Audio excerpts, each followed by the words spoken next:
Welcome back to my channel. Keerthy Suresh వెడ్డింగ్కి సంబంధించిన వార్తలు ఈ మధ్య కాలంలో ఎంత వైరల్ అవుతున్నాయో మనం చూస్తున్నాం. Of course star heroine wedding జరగబోతుంది అంటూ సోషల్ మీడియాలో పలు రకాల వార్తలు ఎప్పటికప్పుడు ట్రెండ్ అవుతూ ఉంటాయి. అలా ట్రెండ్ అయిన ప్రతి వార్త అబద్ధమని కొట్టిపడేసే ఛాన్స్ లేదు.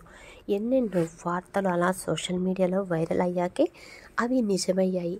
మరి ముఖ్యంగా హీరోయిన్ సమంత నాగచైతన్య విడాకులు, క్రికెటర్ విరాట్ కోహ్లీ అనుష్క శర్మ పెళ్ళి, అదేవిధంగా కిరణ్ అబ్బవరం రహస్య గోరఖ్ పెళ్ళి సోషల్ మీడియాలో వైరల్ అయిన తర్వాత అఫీషియల్గా బయటపడ్డాయి. కాగా కీర్తి సురేష్ వెడ్డింగ్ కూడా అంతేనని, కీర్తి సురేష్ తన చిరకాల బాయ్ ఫ్రెండ్ ఆంటోనీ తటిల్ను పెళ్లి చేసుకోబోతుంది గోవాలో అంటూ బాగా ప్రచారం జరుగుతుంది. అయితే గతంలో ఎన్నోసార్లు కీర్తి సురేష్ వెడ్డింగ్ న్యూస్పై ఫ్యామిలీ స్పందించి మరి Keerthy Suresh wedding date confirm అయితే ముందు మీకే చెప్తామని, ఈలోపు కీర్తి సురేష్ పెళ్లిపై మమ్మల్ని ఆలోచించనివ్వండి అని, మీరు మా బాధ్యతను తీసుకోకండి అని ఎన్నోసార్లు కుటుంబ సభ్యులు రియాక్ట్ అయ్యారు. అయితే ఇప్పుడు కీర్తి సురేష్ వెడ్డింగ్పై ఆయన ఫాదర్ ఇచ్చిన ట్వీట్ కోలీవుడ్లో బాగా ట్రెండ్ అవుతుంది. కీర్తి సురేష్ పెళ్లిని అన్అఫీషియల్గా కన్ఫర్మ్ చేసేశాడు కీర్తి సురేష్ తండ్రి అంటూ కోలీవుడ్ మీడియాలో బాగా వార్త ట్రెండ్ అవుతుంది.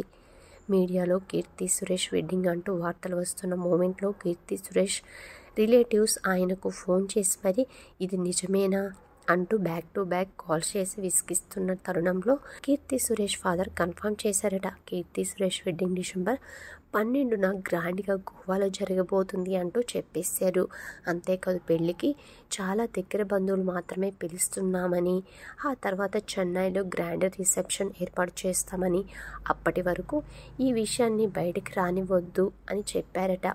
Keerthy Suresh fame, crazy publicity కారణంగానే కీర్తి సురేష్ వెడ్డింగ్ ఇంత సైలెంట్గా చేస్తున్నారట. అయితే ఎప్పుడు కీర్తి సురేష్ వెడ్డింగ్ వార్తలు వైరల్ అయినా ఫ్యామిలీ ఎప్పుడు నెగిటివ్గా స్పందిస్తూ ఉంటుంది. అంతే ఇప్పుడు కాదు అంటూ చెప్పుకొస్తుంటారు. అయితే ఇప్పుడు ఏకంగా కీర్తి సురేష్ కన్ఫర్మ్ చేయడంతో ఫ్యాన్స్ ఫుల్ ఖుషి అవుతున్నారు. అయితే కీర్తి సురేష్ పెళ్లి చేసుకుంటే ఇక సినిమాలు ఇండస్ట్రీలో నటిస్తుందా నటించదా అన్నది మాత్రం అందరికీ ప్రశ్నార్థకంగానే ఉంది.